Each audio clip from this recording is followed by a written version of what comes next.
മലയാളത്തിൽ 2000-ന് ശേഷം നല്ല കിടിലൻ ഫാൻറ്റസി പടങ്ങൾ വളരെ കുറവായിരുന്നു. പക്ഷേ ആ കൂട്ടത്തിലൊരു മൈൽ സ്റ്റോണാണ് അനന്തഭദ്രൻ എന്ന് ഞാൻ പറയും. അനന്തഭദ്രൻ കാണാത്ത ആൾക്കാർ വളരെ കുറവായിരിക്കും കേട്ടോ. കാരണം എന്താ വെച്ചാൽ സിനിമ കാണാത്തവരാണെങ്കിൽ പോലും ദിഗംബരനെ കണ്ടിട്ടുണ്ടാവും. ദിഗംബരനെ കാണാത്തവർ കുറവായിരിക്കും. അതാണ് ആ സിനിമയുടെ ഒരു പ്രത്യേകത. കാരണം ആ ഒരു ക്യാരക്ടർ ആ സിനിമയും കടന്നിട്ട് അത്ര കണ്ട് നമുക്ക് കണക്റ്റ് ആയിട്ടുണ്ട്. ദിഗംബരൻ്റെ ഒരു റിയാക്ഷൻസ്, ഒരു നോട്ടം, ഒരു ചിരി, ഒരു കൈകൊണ്ടും കാലോട്ടുള്ള ഒരു ആക്ഷൻസ് എല്ലാം സൂപ്പറാണ്. അതിന് കട്ടക്കിക്കണ ഒരു ഓപ്പോസിറ്റ് ക്യാരക്ടർ ഒരു കലാഭവമണിയുടെ ചെമ്പനും, അതും എല്ലാവരും മനസ്സിലിരിക്കുന്ന ഒരു കിടിലൻ ക്യാരക്ടർ.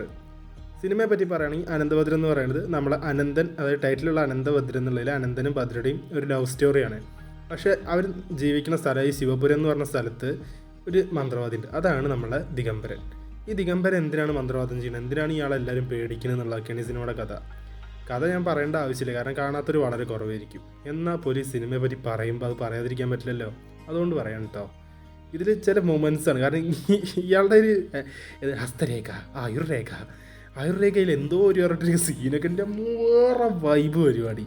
മിസ് ചെയ്യരുത് കേട്ടോ ഈ സിനിമ. കാണാത്തവരുണ്ട്, അത് ജെൻസിയിലൊക്കെ ഉള്ള പിള്ളേർ ഇത് കാണാൻ ചാൻസ് ഉള്ളൂ. അതിലൊക്കെ വിഷ്വൽസ് പറഞ്ഞാൽ ടോപ്പ് നോച്ചാ.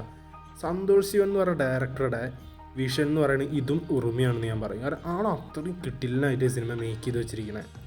ഓരോ ഷോട്ടോടും ഓരോ അഭിനേതാക്കളും ഇതിൽ നമ്മളെ റീമാസനാണെങ്കിലും ശരി, അതേപോലെ നമ്മളുടെ കാവ്യമാധവനാണെങ്കിലും ശരി, ഇവരൊക്കെ പ്രസൻറ്റ് ചെയ്തൊരു രീതി ഉണ്ട്. എന്ത് ഭംഗിയറി കാണാൻ, കണ്ണെടുക്കാൻ തോന്നില്ല എന്നൊക്കെ പറയില്ല. അത്ര ഭംഗിയിലാണ് ഇതിൽ ഈ കാവ്യമാധവനൊക്കെ ഇവർ സ്ക്രീനിൽ കാണിച്ചിരിക്കുന്നത്. ചില നോട്ടം, ചില ചിരി, അതൊക്കെ വേറെ ലെവലാണ്.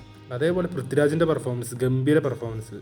ഇതിലൊരു ബോഡി സാപ്പൊക്കെ ഉണ്ട്. അത് കഴിഞ്ഞിട്ടൊക്കെ പൃഥ്വിരാജിൻ്റെ കുറച്ച് നോട്ടങ്ങളും അഭിനയമൊക്കെ ഉണ്ട്. അത് കറക്റ്റ് അങ്ങോട്ട് അക്യൂറ. ആ കാലത്തൊന്നും അത് അത്ര കണ്ടിട്ട് ആരും ശ്രദ്ധിക്കപ്പെട്ടിട്ടില്ല എന്ന് എനിക്ക് തോന്നിയിട്ടുണ്ട്. പക്ഷെ അത് ഗംഭീര പ്രകടനമായിരുന്നു. അതുപോലെ ഇതിൽ വരുന്ന എല്ലാവരും കേട്ടോ, നെടുമുടിയോണാണെങ്കിലും അതേപോലെ കൊച്ചിൻ ഹനീഫാണെങ്കിലും ബിജു മേനോനും എല്ലാവരും അടിപൊളി. ഇതൊരു നോവൽ ബേസ്ഡ് സിനിമയാണ്. ഇത് അനന്തഭദ്രത്തിൻ്റെ ഒരു നോവലുണ്ട്, പിന്നെ സീരിയൽ വന്നിട്ടുണ്ടെന്നാണ് എനിക്ക് തോന്നുന്നത്, ആയില്യങ്കാവ് എന്നൊക്കെ പറഞ്ഞിട്ട്. അങ്ങനെ ഒരുപാട് വിശേഷം ഈ സിനിമയെ പറ്റി പറയാനുണ്ട്. അതൊക്കെ പറഞ്ഞു തരുമ്പോഴത്തേന് ഈ വീഡിയോ തികയില്ല.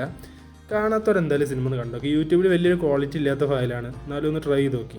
നല്ല അടിപൊളി വിഷ്വൽസ്, അടിപൊളി കുറേ സ്ക്രീൻഷോട്ട് അടിച്ച് വയ്ക്കാൻ പറ്റുന്ന ഷോട്ടുകളുണ്ട് അറിയില്ല, അങ്ങനത്തെ ഒരു പടം. മിസ് ചെയ്യാതെ കാണാം. കണ്ടവരാണെങ്കിൽ ഇതിൽ ദിഗംബരൻ്റെ ഡയലോഗ് കമൻറ്റ് ചെയ്ത് തോന്നേ.